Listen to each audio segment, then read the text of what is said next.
நண்பர்களே, இந்த மரம் நட்டுது நம்ம பிறந்த நாளுக்கு நட்டோம். 4 மரம் ஒன்றா நட்டோம். இந்த மரம் நட்டு 4 வருஷம் வரும். 4 வருஷத்தில் இந்த விருது இறங்கு பாருங்க. இந்த விருது இறங்க இறங்க மரம் இது பெருசாகுது. அதே போல் இந்த மரத்தை இந்த இடத்துக்கு எதுக்கு வச்சுக்கணும்? அந்த மரம் பசங்க அந்த கிளமலை ஏறி குளிக்கிறதுக்காக இந்த வச்சோம். இந்த மதுக்கிட்ட வந்து நாங்களாம் சின்ன வயசில் குளித்தோம். இன்றைக்கி இந்த கிளை போக போக நம்ம இப்படி கிளை நீட்டாக போவோம். அதில் கிளமலை ஏறி பசங்க டைவர்ஷன் குளிக்கிறதுக்காக இந்த மாதிரி ஒன்று வச்சேன், டெஸ்ட் பண்ணுறதுக்காக. இந்த மரம் வந்து நல்லா வளர்ச்சி சூப்பராக இருக்குது. மரம் பாருங்கள் எந்த அளவுக்கு பாருங்கள், 2 கையில் அப்படி கட்டி பிடித்தாகுது. அதே போல் இது கொக்கிப்பூ மரம். இது நம்ம பிறந்தவங்க வச்சுது. இது அத்தி மரம். இது அத்தி, நாட்டு அத்தி. இது நாவ மரம்.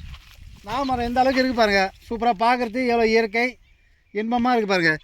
அப்படிங்க பாருங்க. இந்த மரம் வந்து மஞ்சப்பூ மரம்னுவாங்க. அது நெடுக்கு மஞ்சப்பூ மரம் தான் இது. இது சிவ கணேஷ் பிறந்தநாள் வச்சுது. எந்த அளவுக்கு மரம் துளிர் சூப்பராக வருது பாருங்கள். பார்க்கறதுக்கு எவ்வளோ நல்லா இருக்குது. இந்த மாதிரி அவங்க பிறந்தநாளுக்கு வந்து பார்த்தாங்கன்னா அது நம்ம மரம் நடுறது போகிறது அது ஒரு இயற்கையாக இருக்கும். அதே போல் சில பேர் பிறந்தநாளுக்குனால மரம் நடுங்க நண்பர்களே. இன்றைக்கி வந்து சுற்றுச்சூழல் பாதிக்க அதிகமாக இருக்குது. இன்றைக்கி நம்ம ஒரு ரோட்டில் போகிறோம், வெய்ய ஓவராகுது. அது ஒரு மரத்துக்கிட்ட பார்த்து தான் நிற்கிறோம். அதே மரம் இல்லைனா நம்மளும் போயின்னே தான் இருப்போம். அந்த மாதிரி முடிஞ்ச வரைக்கும் ஒரு மரம் நடு நண்பர்களே. வணக்கம்.